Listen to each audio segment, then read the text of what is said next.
Happy Labor Day weekend, everyone. This is Mike Chi. I'm the RetroTINK guy. I want to give you guys an update on two of my projects that I've been working on.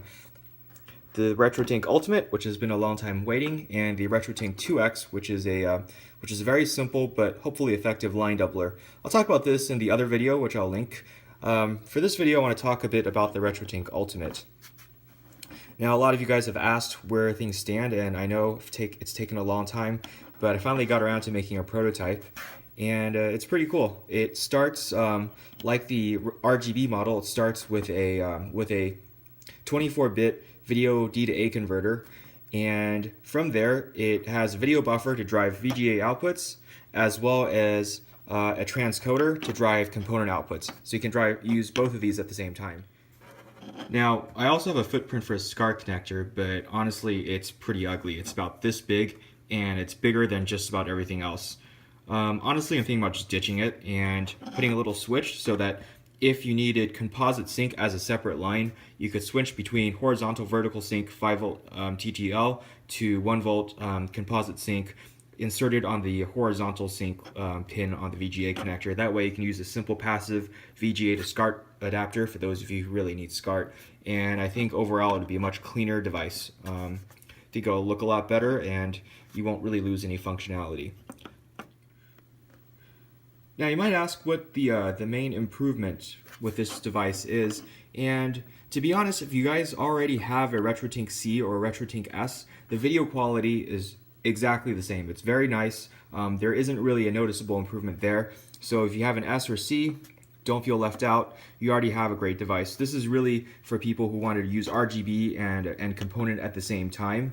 The biggest improvement, I think, really is this device right here. This is a PIC microprocessor, which is clocked by the Raspberry Pi's pixel clock output. And what this guy is doing here is it's generating a composite sync signal.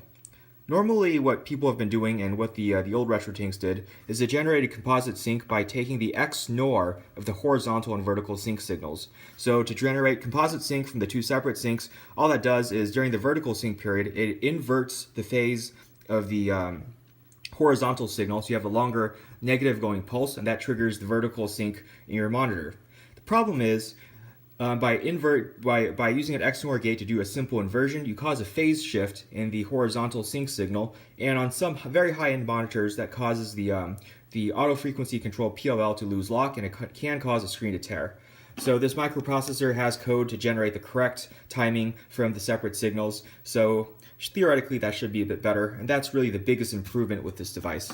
But if you're using the older C or S's to consumer TV, or even most PVMs and BVMs, it can handle it no problem.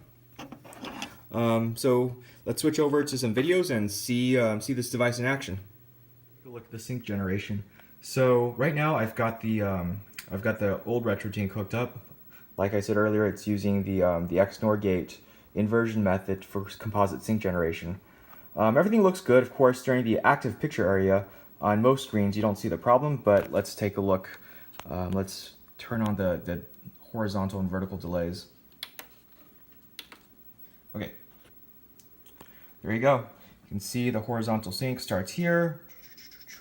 Once it gets here, because the XNOR sync generation inverts the horizontal sync signal, you see that the line is shifted from here to here, and that causes the auto frequency control, the PLL, to have to relock, and then relock again once it resumes normal, once it goes back to once vertical sync ends. So that's why you have this artifact here. Like I said, on most screens, it's not a problem, but it does seem like on some a few higher end BVMs that causes an artifact, causes a screen to tear on the side, and that's what I'm trying to solve. Let's switch over to the other device. Let's look at the Ultimate. You can see here's the falling edge of the horizontal sync, and when it gets to the vertical sync, because the microprocessor is able to generate the right timing signals with the correct phase, there isn't that weird PLL recovery problem. Now, it's not exactly NTSC spec, because in the few lines before the start of the vertical sync I don't have the serration, but I think that doesn't really matter in terms of losing the horizontal lock. So this is working pretty well. Got a few optimizations I still need to make. For some reason, there's a little bit of jitter on the sync on the horizontal sync.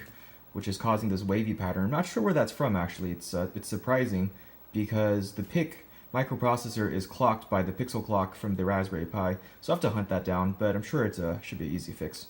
But this overall, this is looking pretty good, so pretty happy about that. Okay guys, thanks for watching, and I hope you guys have a great week. Like I said, I'll keep you guys updated with my progress. Thanks again.